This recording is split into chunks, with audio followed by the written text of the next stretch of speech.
Hello, and welcome to this week's episode of Empowering Musicians podcast. I am your host, Michael Manley, and I'm very happy to be welcoming back my good friend, a mystic and spiritual teacher and mentor and CEO of both Financial Heartspace and the co-founder of Diamond Mind Academy, Martin Cowart. Welcome back, Martin. Thank you so much, Michael. It's always great to be here with you. I am not a musician, but I am.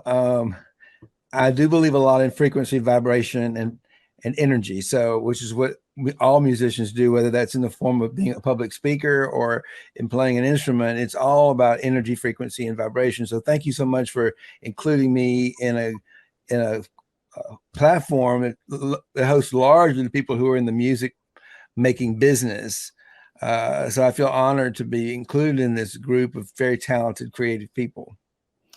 Awesome. Well, I want to say you should watch my last 2 weeks.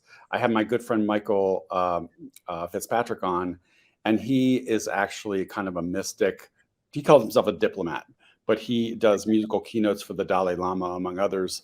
And he talks about music as energy and music as like having an atomic like structure, right?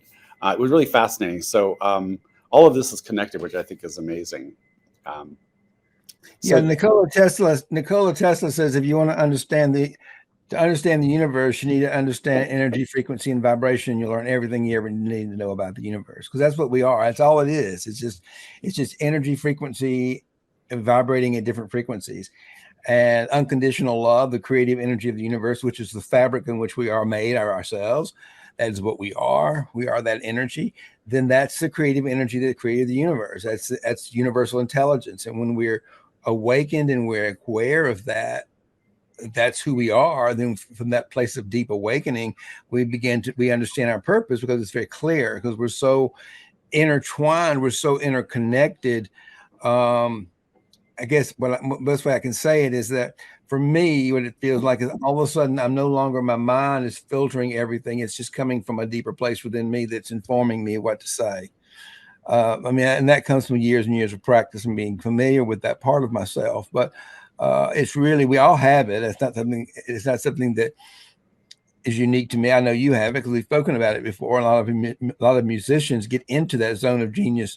What I call the zone of genius, but they do that when they play their instruments. Absolutely. But we can all go into that place, that higher field of consciousness in everyday life for everything that we do. And but we all start with some of the things that are more natural to us, which is in your case for playing the French horn.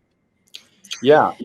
And today what I'm interested in is talking about that connection between that really introspective work and these macro issues, right? So we're calling today's episode The Oneness of Struggles, Social Justice, Human Rights, and Worker Rights. And I recently began a new position, which is really rewarding and exciting and challenging with the Nevada State AFL-CIO. Nevada is a battleground state, and we are very key to making sure that legislation and representatives that are going to help working people and serve, protect the human rights of everybody are elected. And so that's one of the things that I work on. Social justice is an area I would define it as making sure that we have clean water, or communities working together to improve their communities. And then what you're working with is more on the very, very human rights level, right?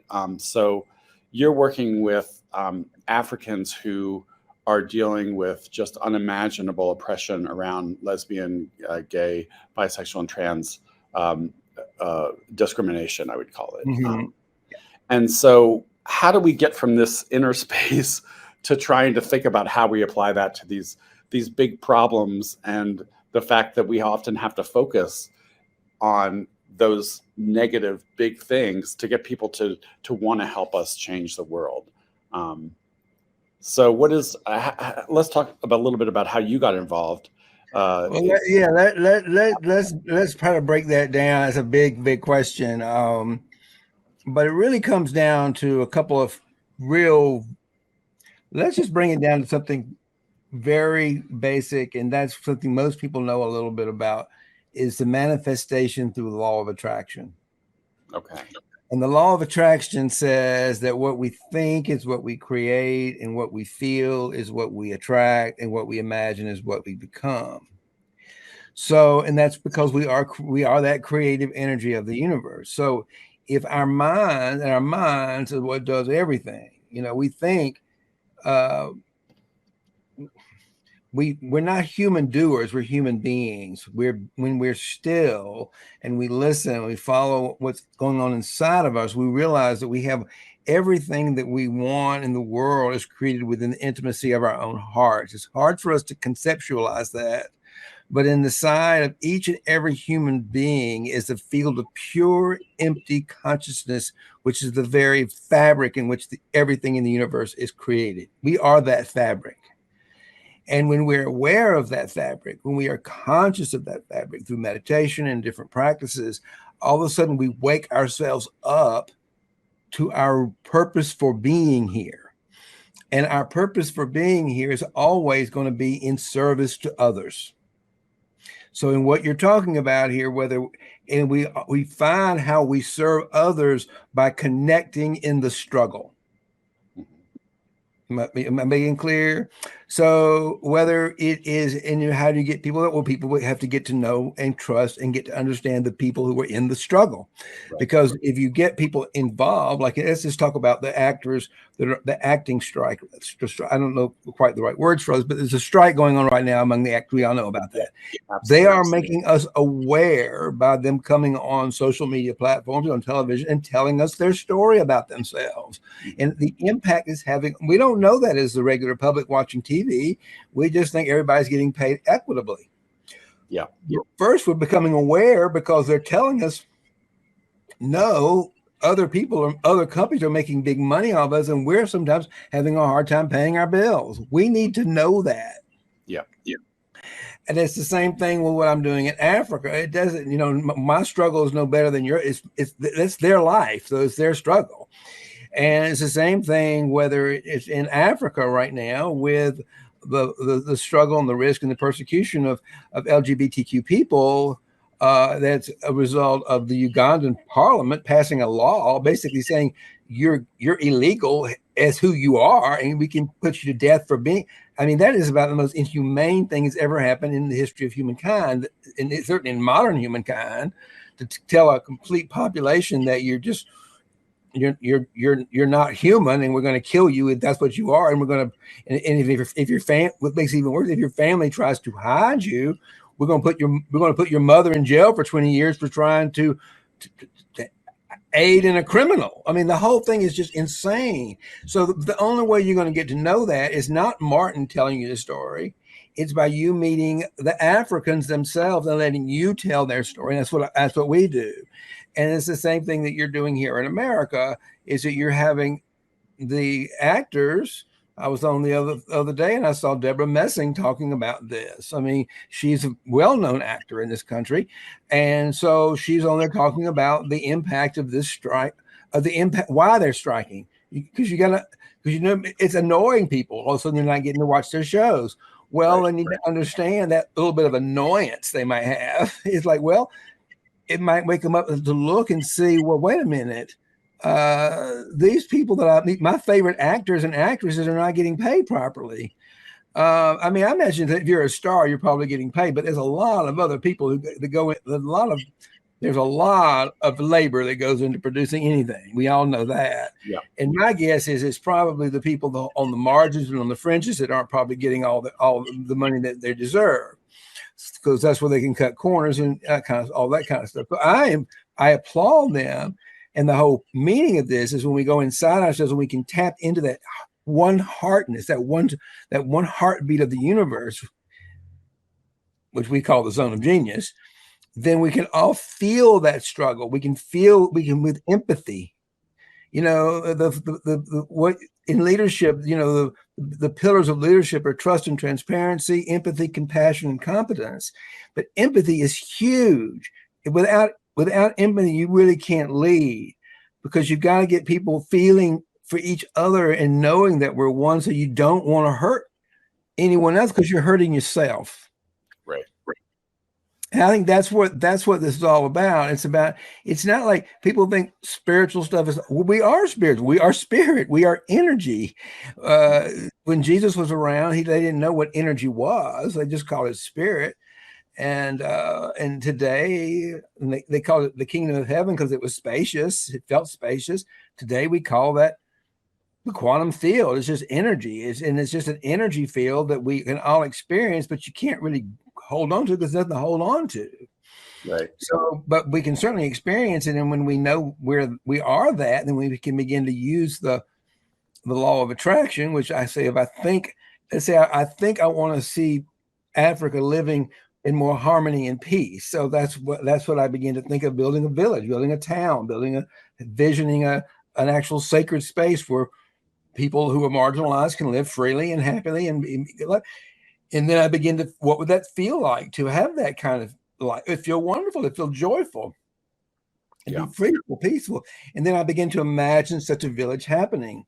And that's how we're creating that. Same thing here in America. There is plenty, and with new technology and AI and everything, there is no reason that every creative person can have some link. And this is way beyond my understanding, but mine is with all this new technologies. You will have a digital footprint in everything that you create, and that will help you create that will eventually allow you to enjoy all the profits. And I don't quite know how all that puts together, but I think that one day, I think that what I'd like to see is a world where everybody is sharing in the profits of these movies and these films and these entertainment, so that it's a more democratic field because there's plenty for everybody. Yeah. What's interesting to me is also that there is in the Writers Guild and the SAG-AFTRA, the Actors Guild strike right now, this a kind of a crucible around humanity, right? So there's AI that can digitally recreate an actor. There's AI that can spit out a whole film script, and the studios want to say, well, we just want to hire a writer to maybe just tweak what we get the machine to produce, and the writers and the actors are fighting to say, look, we're the humans that make this art form. We need to keep this our humanity in this, and we deserve dignity as humans, right? Like in this. Right, of course. Well, the thing is that, and I was interesting. I was on a course last week. I was on a course with one of the guys, the founders of one of these platforms, and they'll typically there is no way that their technology can write a play, could write a screen. It just can't. It could create something, but it's not going to create anything that's going to be of any value to anybody, because it's not created by a human being. Right. All the advanced technology is doing is finding the best connection of dots. It's not creating anything new. It can't create something new. It just takes it. What it does for me as somebody who uses it, I sit down and spend a couple of hours writing a blog, and then it just helps me to write the words in a way that are the most effective. And sometimes they're too effective. It sounds a little too, well, I have to go down and just simplify it and make it more conversational, make it more like me. It's not going to do it for you.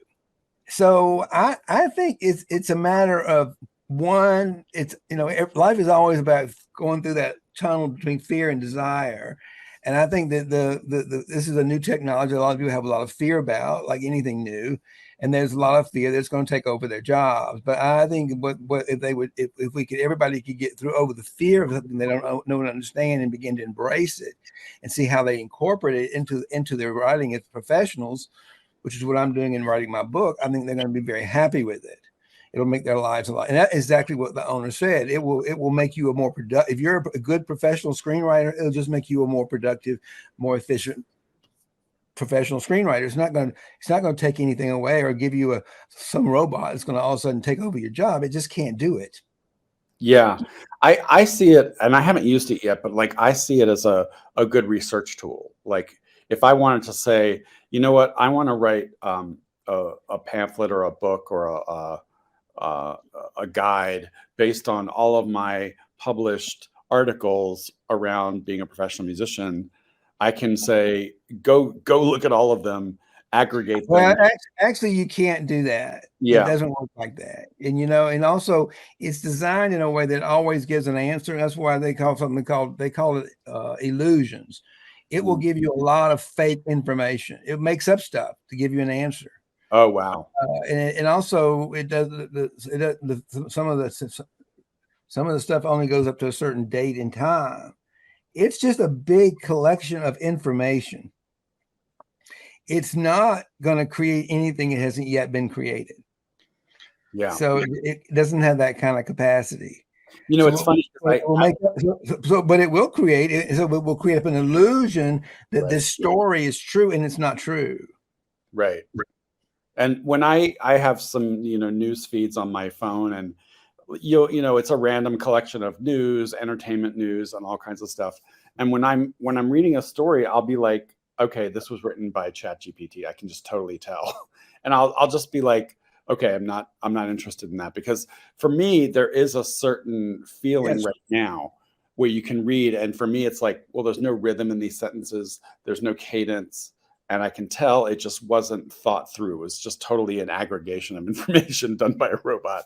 But I think that's always the struggle. It's a struggle that musicians have dealt with since the invention of the player piano, right, in 1870 something, which is how we adapt to technology. And but I think the challenge that the writers are highlighting and the actors are that you and I understand, and maybe the creators of this technology understand, that you can't write a screenplay with ChatGPT or with an aggregator.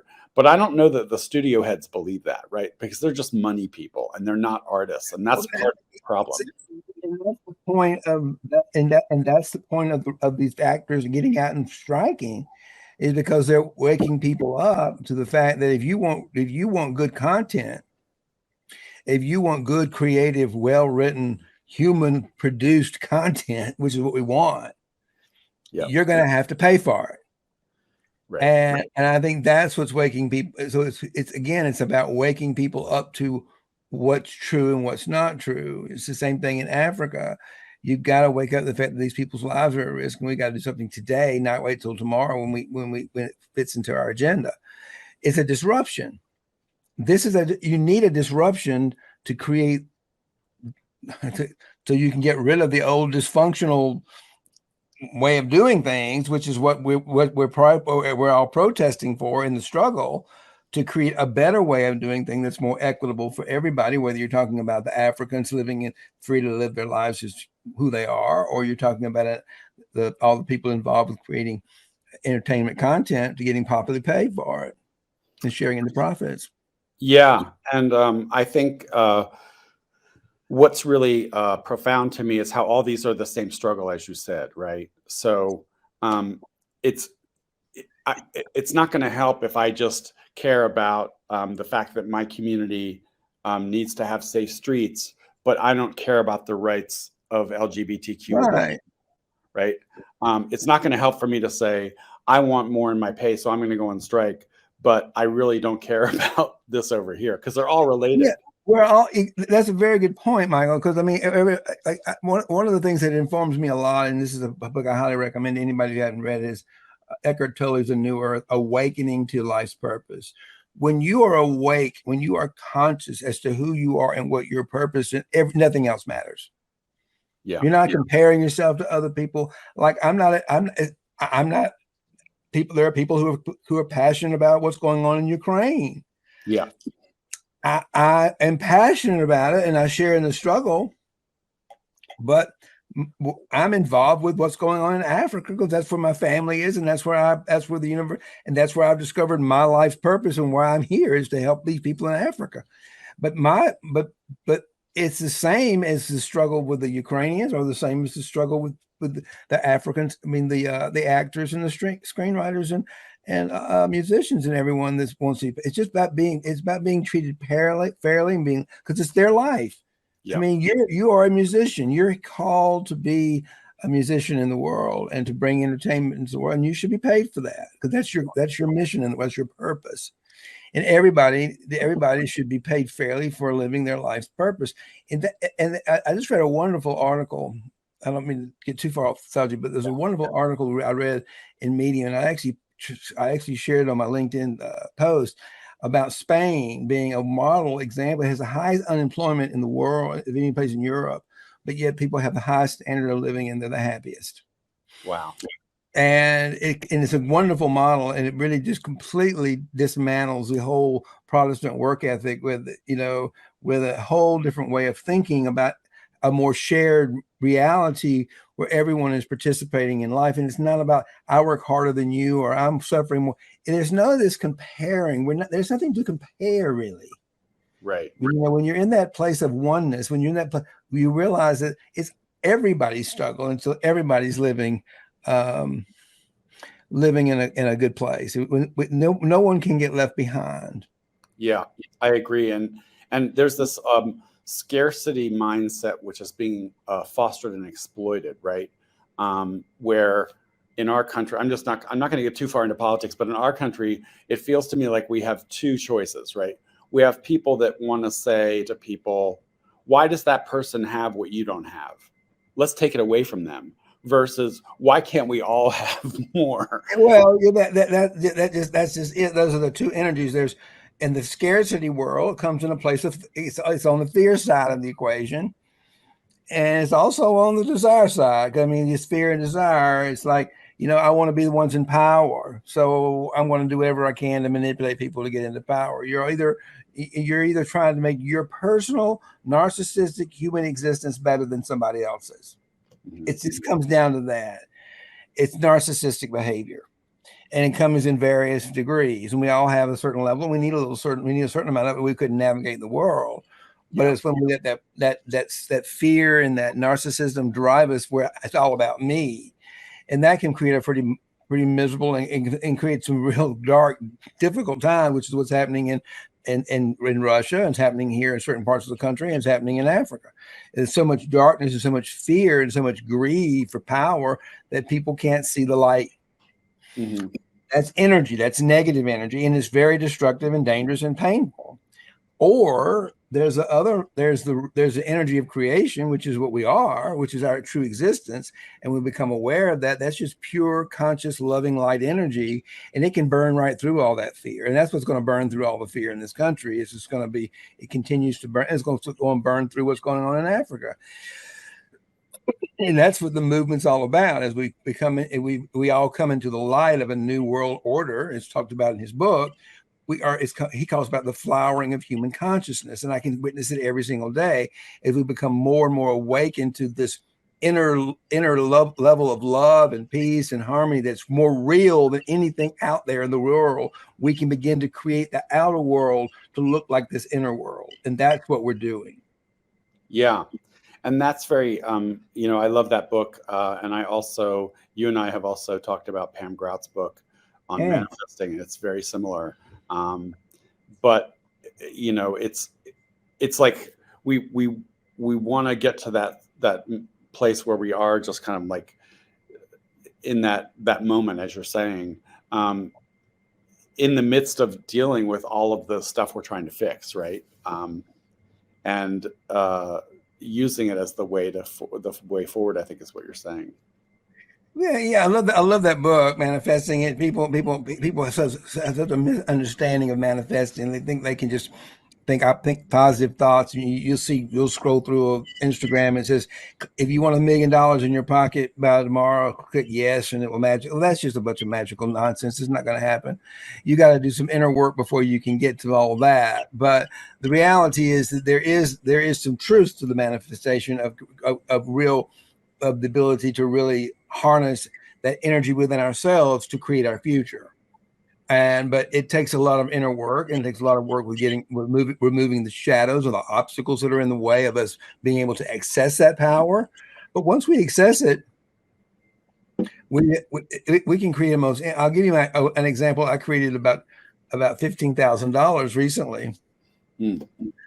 I need some infusion in our business, and I went out and to be honest, I've been bootstrapping my operation in Africa for 2 years, and credit's terrible, and nobody would lend me the money. And all of a sudden, I spoke to my bank, And they said, well, what we could do for you, we have this special COVID forbearance program right now for 6 months. We will relieve you of your mortgage payment every month, and we'll come back in 6 months at the end of November, and we'll look at putting it at the end, or we'll figure out how to work it back into your payment when you get yourself back on your feet. It was a wonderful gift. You know what? If you calculate the amount out, I got a $15,000 loan at 3 1/8, which is my current mortgage interest rate, that I don't have to pay back until 300 years from now. So it's like it's just kind of like I borrowed against the equity in my house. That's how the universe manifested $15,000. I couldn't have gotten a more beautiful deal from the universe than the one I got. But if I'd been sitting around thinking, where is that $15,000 going to kind of miraculously just sort of pop into my checking account? That's probably not going to happen. It could. I'm not going to say it doesn't happen, but I'm just going to talk. I just wanted to share one sort of realistic story of how manifesting actually does work. And once you tap into that, you can create about anything, but it's probably not going to look like you. It's going to be better than what you expect if you open your eyes to it. Yeah. And for me, I think it's about just getting out of a negative headspace, right? Like it's about not negatively manifesting. And I can relate to that because I had some months where I was really, really living a beautiful life in terms of teaching and playing my instrument, and didn't really have to worry about work at all. And it was great, except that it wasn't really bringing me in much money. And so I was just like, I'm not gonna say that I don't have enough. I'm not gonna wake up every day and say I don't have enough money. I'm gonna say the universe is gonna provide. I've got what I need for today, right? And there was one day where my bank account was just getting a little low, and I was really worried. And I just said, you know what?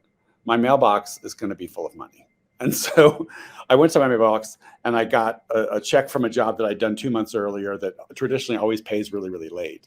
But it was there, right? Like it was just there. And so it's about changing the way you think about and not having that scarcity mindset. For me, it's about not living. Yeah, because it comes back to money is just energy. It's just energy. Yeah. And our mind thinks of it as like it's like numbers on a piece of paper. That's just, there's a lot more to money than numbers on a piece of paper. Yeah, it's the energy that comes with it. And and also the thing about manifestation is relationships too. It's all about we're working to create manifest $1 million to build this community in Africa. And we've attracted some really cool people into our lives lately. I mean, recently we've attracted Deborah Messing to come in and support us, and Kate Roberts. And we're very excited about that, because with that kind of influential power and influence to make change, that's how who are willing to come in and hear about our struggle, listen to the stories, and amplify that voice to the world. Just like the strikes, all of a sudden people become aware, hey, there's a problem over here. I can feel that struggle. I want to get in there and help. Yeah. And that's how we do it. We do it through the relationships we make with other people who can support and help us do things. Yeah. And so give us a little bit of a picture of like what's going on in Africa. Are people getting out of Uganda? Where are they going? And what is your goal for them? Well, that's a good question. First, let me explain what the law said. The law, when it was passed, before the law was passed, things were pretty bad. People were pretending like the law already existed. So people were already being tortured and hurt and killed under the scenes in Africa, in Uganda. So a lot of the people living in the refugee camps in Kankama are from Uganda, because that's where things are so bad. But the problem with going to the refugee camp is that once you get there, it's not like you're now one of like 1,000 of us around 500,000 very homophobic. You're still in homophobic Africa. But now there's nowhere to hide. So if you're Ugandan and you speak English, they pretty much target you as being gay, and your life is immediately a danger.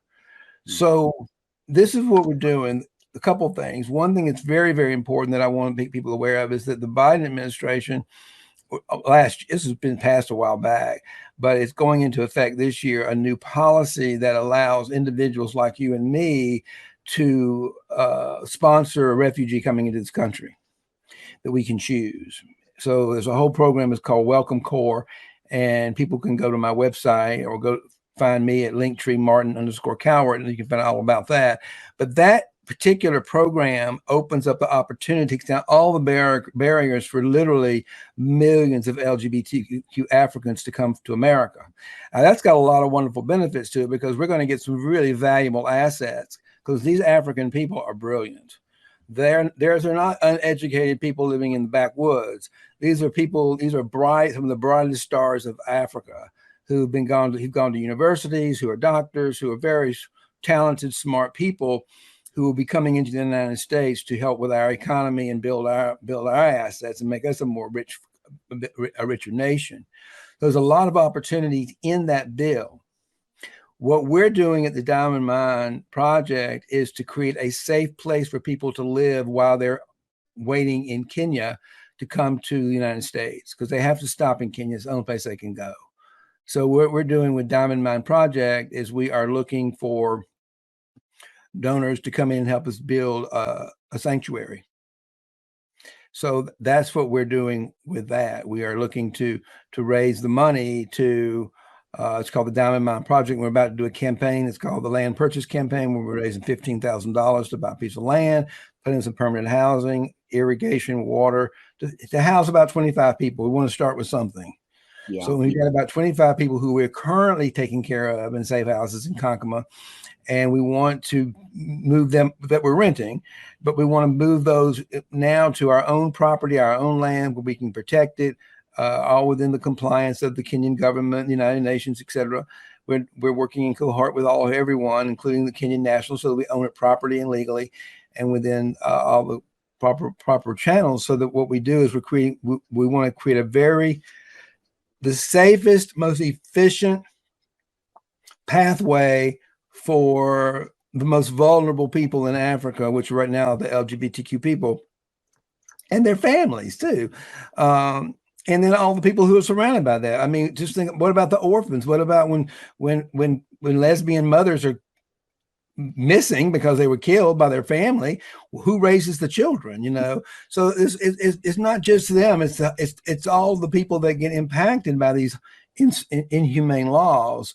So our job is to help all these people who've been disenfranchised and who've been put into a real difficult situation to a safe passage to the United States. And it's a wonderful new opportunity coming down the road. And our job is to be on the forefront of that and become a model for others to follow it. Yeah. That's amazing work. And is it only in the U.S. that has this program, or are other countries? Well, this program has been in use in Canada for a long time. Okay. And it's done very, very well. The problem is that with this new Ugandan crisis, it's overburdened. They can't handle it by themselves, which is why it's so important that a country like the United States step up and begin to follow that model and begin to use it here, so we can use our resources and our means to help make this happen a little quicker and more efficiently. Yeah. Well, it's amazing work you're doing. And one of the things that and the reason I do my work is that I just can't imagine the mindset of people that spend hours and weeks and months and lots of money to take rights away from other people and to make other people's lives worse. And yet we have these people in the world, right? Like, yeah. What's amazing to me is that, you know, it had to be comical. That woman who's so from Georgia, Marguerite Green Smith, whatever her name. Yeah. She got on the other day and everything. She almost did a commercial in favor of Joe Biden, because all the things she was talking about, the things that people want. Yeah, it was great. They want health care. They want basic rights. You know. I think they're in such an illusion of fear and darkness and greed that they don't see the truth of light of day. And so, I think it's more like a cult than anything else, because I don't know if you ever tried to talk to somebody who's following Donald Trump, but but they don't talk. You can't talk reason to them, because they don't even believe he's committed a crime. I mean, I watched the other night, the day he was indicted for January 6th, I turned it on just for kicks and giggles on the Fox News, and they were talking about people breaking into people's cars when they weren't in there. There was no even conversation about that he had been arraigned that day for treason, or whatever you want to call this thing. Yeah. And it's like the biggest crime against the United States in the history of the United States, and Fox News is not even talking about it. I mean, that goes back to awareness of the struggle. I think, and they're not doing they're not doing a service to their viewers by keeping them from the truth. That's the problem. The people that they're supposedly serving are the ones they're disserving because they're keeping them from the truth. Yeah. And there's something that could be talked about too, is like, where is the responsibility of major news channels to be, I don't know the answer to that question, because it's whatever they've got now is not working, because you've got a whole bunch of people who follow Fox News who don't even know that they don't even know he's committed a crime. Right. Yeah, it's staggering. So, and I was thinking about these connections, and people don't realize that, for example, Martin Luther King, right? We all are taught that Martin Luther King was a civil rights leader, and he was, right. And the narrative is always around civil rights and the struggle of Black people in America. He was in Memphis, where he was shot for a sanitation worker strike that was happening the next day. And so people don't understand, like, he was a civil rights leader, but he was also helping workers, right? He was also, well, you can't, like in your title, you can't separate them. It's the same thing. It's the same struggle, whether you call it, whether it is like, what is it? Diversity, equity, and inclusion. It's got to go. It all goes together. It's like until we get our social justice system working properly. And we've got people running our country who are telling us that our whole justice system of indictment is corrupt, when it clearly is not. It's working because they don't like that it's working.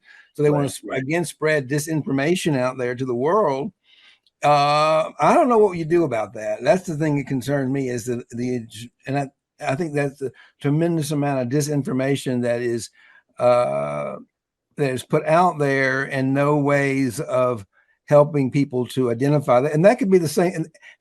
That's going to become, I think it's the same thing with some of the advanced technology and the robots. There's going to be a whole bunch of people who are out there who are going to be taken advantage of and manipulated by robots. I mean, in the simplest term, and I don't respond to them. If I don't know if you ever noticed, but when you accept somebody's connection request on LinkedIn, if I automatically get a bot telling me a bunch of stuff about things, I don't pay any attention to that, because I want to connect with people. Yeah. And I think as long as people are people and they want to connect, in the long run, that's going to override anything out there, and they're going to want to connect in the heart. And that's what gives me hope for a new world order, a new humanity, because there's more and more of us, what I call woke people in the world, who know who they are. They know that we're this loving energy. And I think the tipping point is the point now where we're not going back. Yeah. And it's funny you mentioned the word woke, because it's thrown around in our society a lot.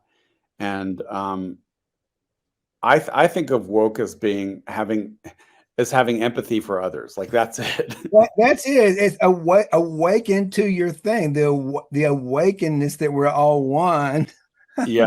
We're all one body. We're all one human consciousness. We're awake. I mean, this is his part of his book, Awakening to Your Life's Purpose. We are awake to who we are and why we're here. And it's so much bigger than we think we are. If you think you're anything less than the universe itself, you're telling yourself a lie, because you are the universe itself, and you've got all that energy within you, and you can have a lot of fun in life if you start tapping into that. Yeah, absolutely. Well, I'm so glad you shared this time with us, Martin, and thinking about these macro problems, but having the fact that we have to focus on ourselves first, learning how to get into that present moment and having that practice and having that inform everything else. So I appreciate your time today with us. I appreciate you giving me a place to go and talk about something that I love very much. And again, if people want to find out more about what we're doing in Africa, they want to meet me, I'm always happy to get on a call with you, send me a direct message. The easiest place to find me, I have a Linktree account, and it's Martin_Cowart, and that's the easiest place to find everything you want to find out about me, including everything about me. If you want to find me, I'd love to get to know you. Awesome. Well, I'm going to follow up with you on how to get involved with the sponsorship program, because it's really exciting to me. And thank you again for your time. And I'll look forward to seeing you probably next week on our Zoom. And everybody, I will be taking a couple weeks off because I've got a couple Saturdays that I'm booked for work coming up. But always appreciate those who are tuning in. And we'll get back to our next episode probably in 3 or 4 weeks from now. So take care, Martin, and we'll see you soon. Thank you so much. Thanks.